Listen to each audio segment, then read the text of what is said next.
कांता, कैसा महसूस कर रही हैं?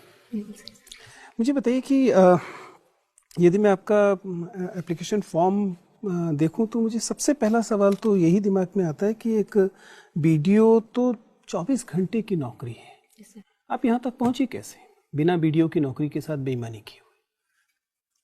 सर हाँ, मेरी जॉब सर्विस ऐसी है 24/7 और परमानेंट है, और इसके अलावा परिवार भी है। तो मेरे लिए मुद्दा इनमें सब चीज़ों में मैनेजमेंट का था। मैंने इन सब चीज़ों के बीच में मैनेज किया है अपने आप को, और उस समय अपनी पढ़ाई के लिए भी निकाला है। और पढ़ाई के लिए निकाला है कि तो पर्याप्त प्रमाण दिख रहे हैं कि आप यहाँ पहुँच गए। मेरा संदेह ये है कि इसके लिए आपने अपने कर्तव्य के साथ, खास तौर से परिवार फिलहाल मैं नहीं बात कर रहा हूँ, लेकिन कम से कम वीडियो की नौकरी के साथ बिना अन्याय किए तो कोई वीडियो IAS का मेंस देने पहुंच नहीं सकता।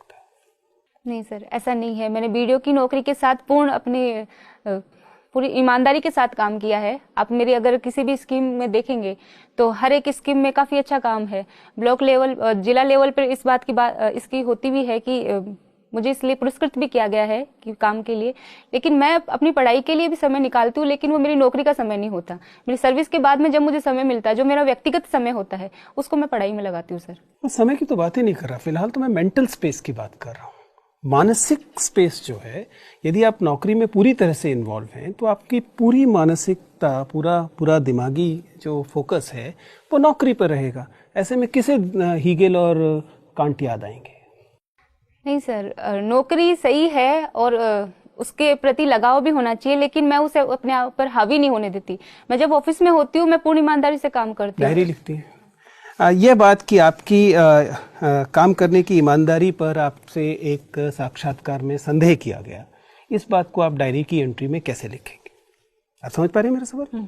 यह है, चूंकि आपने काम, आप सफल हुई इसलिए आप पर संदेह किया गया, इस बात को अपनी डायरी में कैसे लिखेंगे?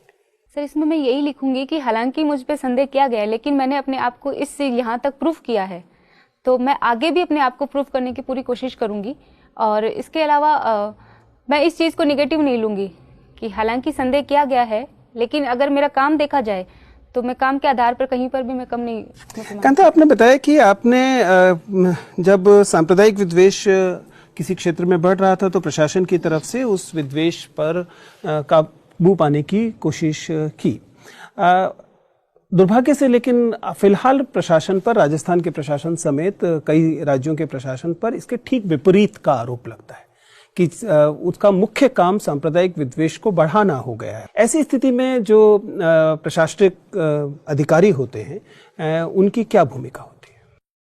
सर, एक प्रशासनिक अधिकारी को पूर्ण रूप से निष्पक्ष और पक्षपात रहित होकर अपना काम करना होता है। उसके मालिक, मतलब उसके बॉस ने ये कहा है कि जाइए, वहां पर तनाव बढ़ना चाहिए। नहीं सर, अगर वो नियमानुसार है कोई काम और लोगों के हित में है तो ये काम किया थोड़े जाता ना है। आएगा, नहीं फोन आएगा कि देखिए तो थोड़ा सा टेंशन बढ़े। अगर सर हम अधिकारियों का अगर देखें तो अधिकारी काफी अच्छा काम कर रहे हैं, कर्तव्य पालन कर रहे हैं अपना। काफी अच्छा तो काम कर रहे हैं, तभी तो एक तरह के तनाव देखने को लगातार मिल रहे हैं गौ रक्षा के नाम पर। और आप तो जानती हैं, आप तो राजस्थान से हैं, क्या क्या हो रहा है वहाँ तो जब लिहाज पर हत्याएं कर दी जा रही है।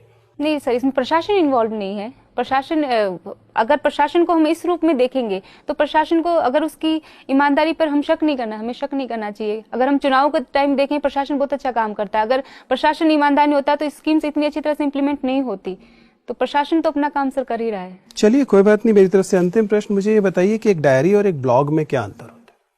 डायरी सर हम हाथ से भी लिख सकते हैं, और भी कई तरीके हैं। ब्लॉग हम नेट पर लिखते हैं, इंटरनेट के थ्रू, ऑनलाइन। और डायरी हमारा, सर आई हैव टू से इसको मैं सही तरीके से और देखूंगी। ठीक।